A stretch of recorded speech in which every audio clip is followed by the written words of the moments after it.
आणि आज आपल्याला बघायचं आहे माणुसकीचा कायदा. म्हणजे बाबासाहेब काय होते, एक कायद्याचं भंडारघर होते. धर्माने एका महाराविरुद्ध कोर्टात फिर्याद दाखल केली. महार देवाला शिवला आणि न्यायदेवतेने त्या महाराला हुकूम सोडला. कोर्टात हजर व्हा.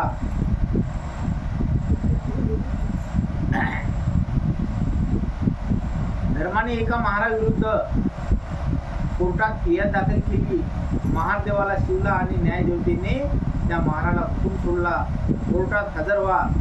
म्हणजे महारामध्ये जो काही एक ज्ञानाचा पंडित होता, ज्ञानाचा पंडित कोण होतो महारामध्ये? बाबासाहेब आंबेडकर. तो महार कोर्टात हजर झाला. त्याचे सारे शरीर लटलट कापत होते. कोर्टाच्या भीतीने नव्हे, म्हातारपणामुळे. तो म्हातारा झाला होता.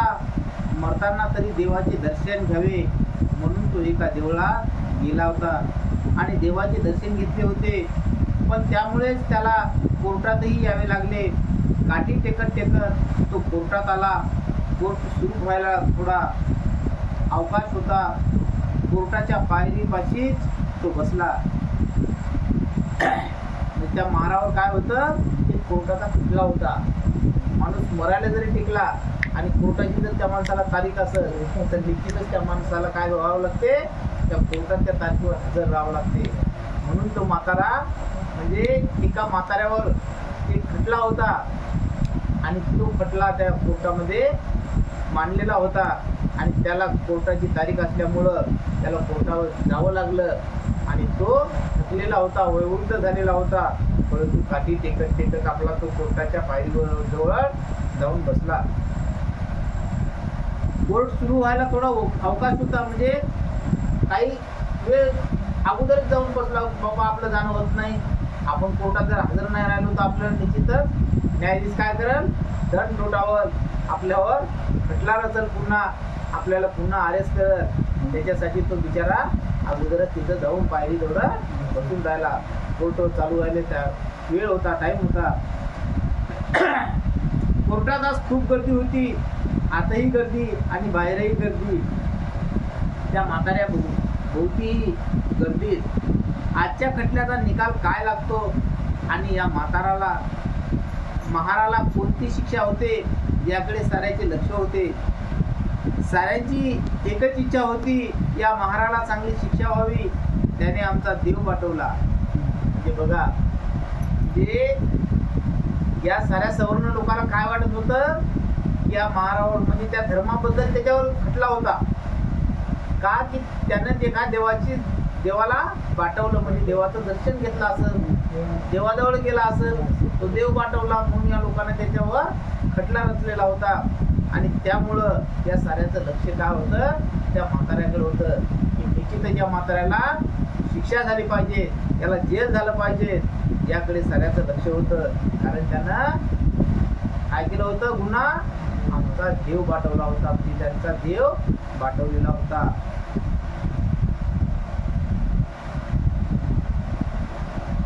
कोर्टाची वेळ झाली आणि न्यायदेवता न्यायालयात आली. आपल्या आसनावर ती बसली.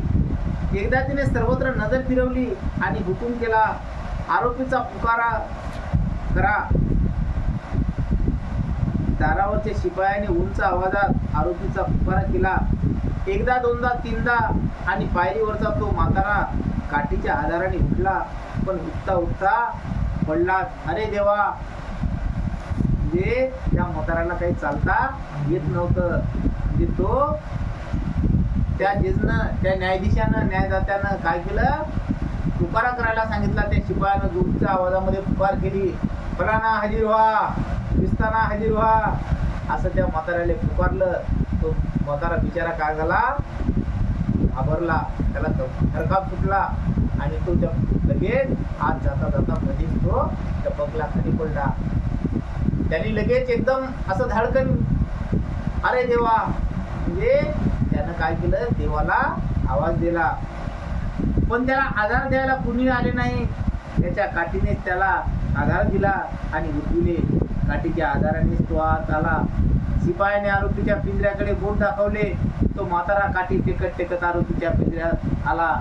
आपली काठी त्याने बाजूला ठेवली आणि पिंजऱ्याचा काठ धरून तो उभा राहिला. फिर्यादीचा वकीलही उभा राहिला. त्याने एकटक्का आरोपीकडे पाहिले आणि त्याला विचारले.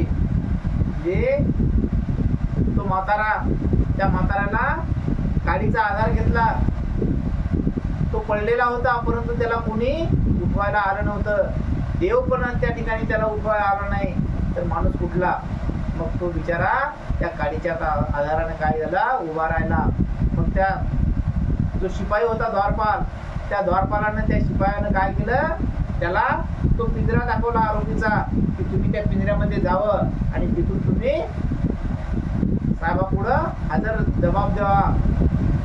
मग तो बिचारा म्हातारा काठी टेकत टेकत त्या पिंजऱ्याकडे गेला आणि त्या पिंजऱ्यामध्ये उभा राहिला. आणि लगेच त्या बाजूचा जो काही वकील होता, तो वकील सुद्धा त्या पिंजऱ्याच्या जवळ गेला आणि तो सुद्धा फिर्यादीचा वकीलही उभा राहिला. त्याने एकटक्का आरोपीकडे पाहिलं. म्हणजे त्या वकिलाची, म्हणजे त्याच्या विरुद्धचा जो धर्माबद्दलचा जो वकील होता सवर्णाचा, त्या वकिलानं काय केलं, त्या म्हाताऱ्याच्या नजरेत नजर मिळवली आणि पाहू लागला. आरोपीकडे पाहिले आणि त्याला विचारले, तुझे नाव काय? नाव नाम्या. तो म्हातारा सांगू लागला. तुझी जात कोणती? त्यात आरोपीचा वकील टाळकन उठला आणि न्यायदेवतेला म्हणाला, महाराज, वकिलाने जात विचारायला नको. बघा, याच्या बाजूने जो वकील होता, आता याच्या बाजूने वकील कोण असेल? मग बाबासाहेब आंबेडकर त्या महाराजच्या बाजूने वकील होता. बाबासाहेबांना लगेच पुकार केली आणि धाडकन उभा राहिला. त्या वकिलानं म्हणजे त्या म्हाताऱ्याला जात विचारली, की तुझं नाव काय? तर तो म्हातारा म्हणते, माझं नाव नाम्या. मग तो वकील पुन्हा त्याला समोर जाऊन म्हणतो, तुझी जात काय? परंतु बाबासाहेबाला काही ही गोष्ट सैन झाली नाही. बाबासाहेब ताडकन उभे राहिले. महाराज, आरोपीच्या वकिलाने जात विचारायला नको.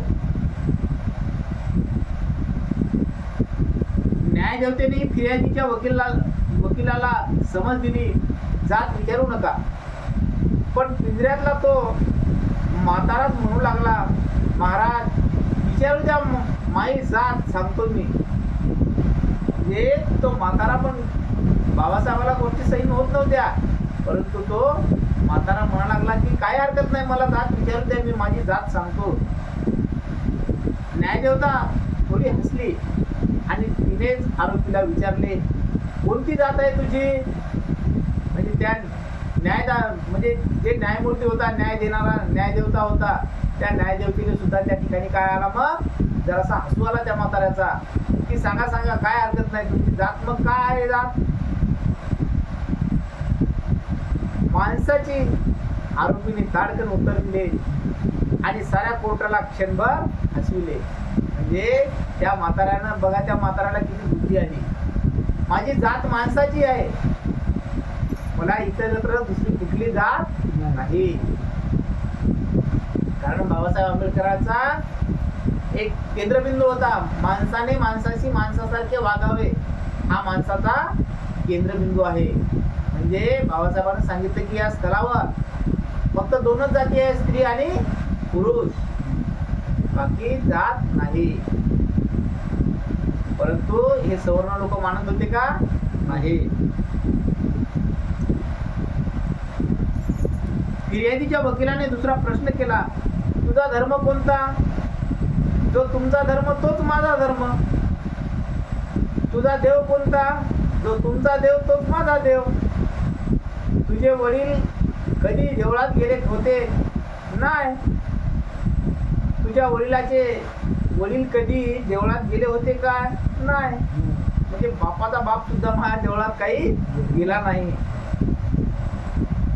तुझ्या वडिलाच्या वडिलाचे वडील ते बी नाही. आमचे बापदादे कधीच देवळात गेले नाही. त्याले तुमच्या बापदाद्यांनी जाऊच दिले नाही. बिचारे पायरीवर बसूनच दर्शन घ्यायचे. तुझे वाडवडील कधी देवळात गेले नाहीत, देवाला कधी शिवले नाहीत, मग तू देवळात का गेला आणि देवाला का शिवला? त्या म्हाताऱ्याच्या उत्तराची वाट न पाहता फिर्यादीचे वकील न्यायदेवतेकडे वळले आणि म्हणाले, म्हणजे तो वकील म्हणू लागला की तुझा बाप गेला नाही मंदिरात, तुझा आजा मंदिरात गेला नाही, त्याने देव पाहिला नाही, तो देवाला शिवला नाही, देवाला कधी भेटला नाही, मग तू का बाबा मंदिरात गेला, तू का त्या देवळात गेला, तू का ते देव पाठवला? म्हणजे असा तो वकील, फिर्यादीचा वकील त्या म्हाताऱ्याला प्रश्न विचारू लागला. त्या म्हाताऱ्याच्या उत्तराची वाट न पाहता फिर्यादीचे वकील न्यायदेवतेकडे वळले आणि म्हणाले, महाराज, जिथे यांचे वाडवडील कधीच देवळात गेले नाहीत, याने देवळात का जावे? महाराजाने देवळात जाऊ नये हा समाजाचा पूर्वापार कायदा आहे. याने हा कायदा मोडला, याने समाजाचा गुन्हा केला, याला चांगली शिक्षा झाली पाहिजे. फिर्यादीचे वकील खाली बसले आणि आरोपीचे वकील उभे राहिले आणि म्हणाले, म्हणजे तो फिर्यादीचा वकील म्हणू लागला की महाराज, याने त्याच्या बापदादाने कधी देवळात गेला नाही, देव कधी बघितला नाही, देवाजवळ कधी पूजा अर्चा केली नाही, यांचे पूर्वपार समाजाचा पूर्वापार कायदा आहे, याने हा कायदा मोडून टाकला. म्हणजे यांची जी काही रूढी परंपरा होती, यांची जी काही सवय चाललेली होती, ती परंपरा या म्हाताऱ्यानं काय केलं, मोडून टाकली. तो त्या देवळात गेला आणि त्याने सर्रासपणे तो देव वाटून टाकला. याला काय अक्कल आहे का? याला काही फलाना आहे का? याला काही दिसता नाही का? हा मूर्ख आहे, हा येडा आहे, हा पिसा आहे, याने आमचा देव वाटवला, याला शिक्षा कठोर झाली पाहिजे, याला जेल झालं पाहिजे, असं तो फिर्यादीचा वकील म्हणू लागला. आणि एवढं म्हणून तो काय झाला, खाली बसला.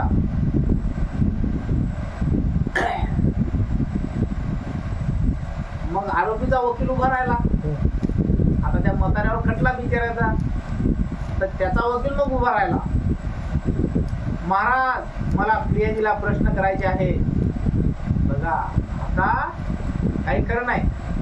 आता तो फिर्यादीचा वकील खाली बसला, आता आरोपीचा उठला. महाराज, मला फिर्यादीला प्रश्न करायचे आहे. फिर्यादीचा पुकारा करा. न्यायदेवतेने हुकूम दिला आणि न्यायदेवतेला करणंच आलं. कारण पहिले त्यानं प्रश्न विचारले म्हटल्यावर तो फिर्यादीचा वकिलाचा प्रश्न विचारणारच. दारावरच्या शिपायाने फिर्यादीच्या नावाचा पुकारा केला आणि फिर्यादी हजर झाला. साक्षीदाराच्या पिंजऱ्यात फिर्यादी उभा राहिला. वकिलाने त्यांच्याकडे पाहिले आणि विचारले, तुझे नाव काय? माझे नाव धर्मा. तुझा धर्म कोणता? म्हणे माझा धर्म हिंदू. तुझा देव कोणता? म्हणे विठोबा. तुझे वडील कधी देवळात गेले होते? हो, दररोज जात होते. तुझ्या वडिलाचे वडील ते सुद्धा जात होते. माझे सारेच बापदादे देवळात जात होते. देवाचे दर्शन घेतल्याशिवाय अन्न ग्रहण करीत नव्हते. तुझे वाडवडील देवळात जात होते. तू सुद्धा देवळात जातो की दररोज? हो, दररोज. मी तर देवाचा पुजारीच आहे. आरोपीचे वकील न्यायदेवतेकडे वळले आणि म्हणाले, महाराज, या धर्माचा धर्म हिंदू आहे, नाम्याचाही धर्म हिंदू आहे. याचा देव जो तोच नाम्याचा देव. दोघाचा धर्म एक, दोघाचा देव एक. मग धर्माच्या वाडवडिलांना देवळात जाण्याचा अधिकार आहे आणि नाम्याला तो का नसावा? बाबासाहेब आंबेडकरांनी किती न्याय तोडला. बाबासाहेब आंबेडकरांना एक दाखवून दिलं की फिर्यादीच्या वकिलाने जे जे प्रश्न विचारले होते, तुझं नाव काय? माझं नाव नाम्या. मग त्याचं नाव धर्मा. मग धर्माचा धर्म कोणता? त्याचा धर्म हिंदू. मग साहेब, नाम्याचा धर्म हिंदू. मग त्याची जात काय? मग त्याची जात विचारायचं कामच नाही. त्याची जी जात तीच माझी जात. मग याचे जे देव तेच माझे देव. मग इथं जातीचा वाट होण्याचा काय मतलब आहे? आणि नाम्याला तो नसावा. दोघांची आई एक. एकाला आईजवळ जाता येते आणि दुसऱ्याला आईला शिव शिवताही येत नाही, हा अन्याय आहे. बघा बाबासाहेब म्हणतात की मायला जर 2 लेकरं असले आणि एकाला जर मायच्या जवळ जायचं आणि एकाला मायच्या जवळ जायला जमत नाही, हा काही न्याय झाला का न्याय देवता? महाराज हा काही न्याय म्हणता येईल का? म्हणून हे दोनही माणसं आहेत आणि या माणसाचे अधिकार सुद्धा सारखे आहेत, या माणसाच्या पूजा अर्चा सारख्या आहेत. हे माणसं दोन्ही धर्म हिंदू आहेत. मग इथं न्याय देवता हे दोन्ही काय आहेत? समान आहेत. असं बाबासाहेब आंबेडकरांना तो न्याय शिवताही येत नाही, हा अन्याय आहे. मग जर समजा एकाला भेटू दिलं नाही आणि एकाला भेटू दिलं तर महाराज हा अन्याय नाही का?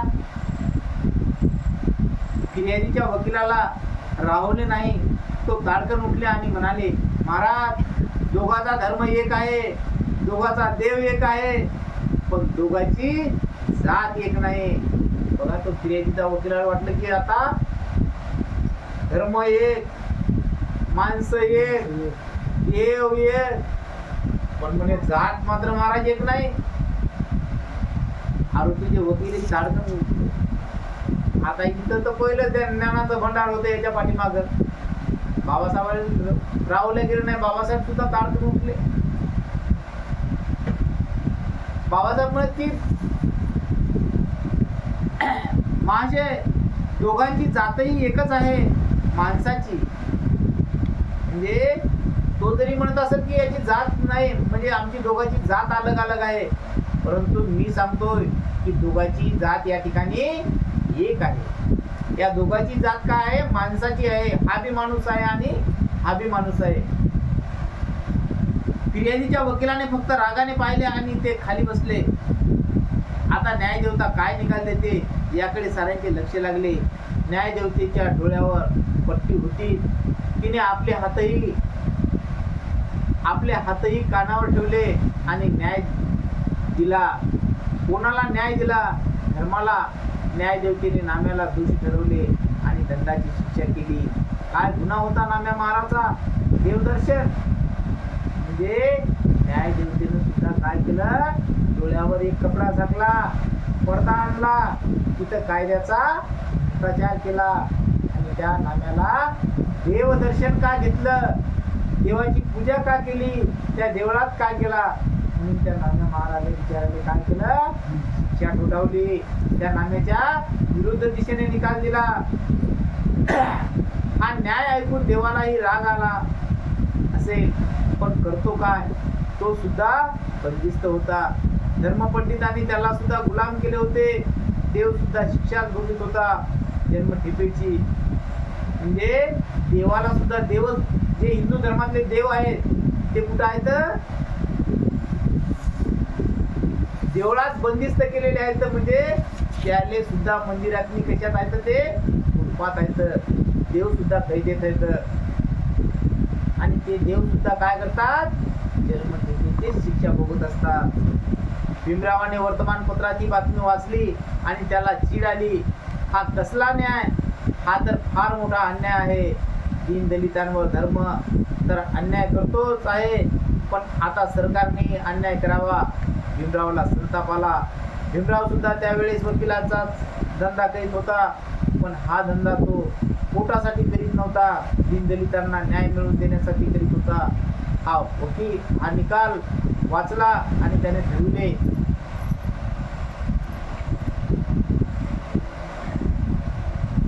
सरकारचे कायदे हे आपले कायदे नाहीत, धर्माचे कायदे हे आपले कायदे नाहीत. आता आपला एकच कायदा, माणुसकीचा कायदा. हे बाबासाहेब आंबेडकरांना म्हटलं की हे जे काही धर्माचे कायदे आहेत ते आपले नाहीत, जे जातीचे कायदे आहेत ते सुद्धा आपले नाहीत. मग दीनदलितांना न्याय मिळवून देण्यासाठी करीत होता. हा निकाल वाचला. आणि सरकारचे कायदे आपले नाहीत, धर्माचे कायदे सुद्धा आपले नाहीत. आता आपला एकच कायदा आहे, तो म्हणजे माणुसकीचा. आता आपला लढा एकच, माणुसकीचा लढा. आणि त्याने आपल्या अंगावरचा वकिलाचा काळा कोट काढला आणि धूळ भिरकावून दिला. घंटा नांद झाला. तो नांद ऐकला आणि अण्णा मास्तर म्हणाले, भीमरावाने सुद्धा असाच घंटानाद केला. मानव मंदिरातल्या घंटेचा त्यांनी साऱ्या दीनदलितांना आवाहन केले, उठा, जागृत व्हा, आपणही माणसंच आहोत, माणुसकीनं जगण्याचा आपल्यालाही अधिकार आहे, आपला तो हक्क आहे. आपण तो मिळवून भीमरावाने रणशिंग फुंकले आणि सारा समाज जागृत झाला. साऱ्या समाजामध्ये चैतन्य आले आणि एका आवाजात त्यांनी जयघोष केला, बाबासाहेब आंबेडकर की जय. जय. साऱ्या मुलांनी नकळत प्रतिसाद दिला. त्या जयघोषाचा निनाद कितीतरी वेळ वर्गात घुमत होता, बाबासाहेब आंबेडकर की जय. म्हणजे बाबासाहेब आंबेडकरांना सांगितलं की माणसाला माणसा इतके अधिकार आहेत. कुठला जातीवादी कितीही जरी कोर्टामध्ये धर्माबद्दलच्या खटले रचत असेल, धर्माबद्दलच्या भांडणी तन्नी कोर्टामध्ये लांबवत असेल, परंतु मानवाजवळ माणसाचे अधिकार असतात. आम्ही सुद्धा माणसे आहोत, आम्हाला सुद्धा न्याय देवता आहे, आम्हाला सुद्धा मान सन्मान आहे. मग आमच्यावर हे अन्याय अत्याचार का? दीनदलितांना म्हणजे त्या दलित लोकांनी बाबासाहेब आंबेडकरांना एक आव्हान केलं, उठा, जागे व्हा, तुमच्यावर जो काही हा अन्याय अत्याचार होत आहे याचा काय केला पाहिजे, तुम्ही प्रतिकार केला पाहिजे. आणि हा प्रतिकार करण्यासाठी जर क्रांती केली असेल तर कोणी केली? भारतरत्न डॉक्टर बाबासाहेब आंबेडकरांनी केली. आणि बाबासाहेब आंबेडकरांना जर खरोखर कायद्याचं ज्ञान नसतं तर निश्चितच या सवर्ण लोकांना, या स्पृश्य लोकांना बाबासाहेब आंबेडकरांना माती सुद्धा मिळवलं असतं. आणि अशा प्रकारे बाबासाहेबांनी सांगितलं की माणुसकीचा कायदा, जे माणसाजवळ दुसरा कुठलाच कायदा नाही आणि तो कायदा आहे म्हणजे माणुसकीचा कायदा आहे. अशा प्रकारे आज आपण हा माणुसकीचा कायदा बघितला. आणि यानंतर आपल्याला उद्याच्या याच्यात बघायचं आहे धर्मक्रांतीच्या ज्वाला. म्हणजे बाबासाहेब आंबेडकर कशा कशा पद्धतीने आता क्रांत्या करतात, ते बदल घडवून आणतात, ते आपल्याला आता उद्या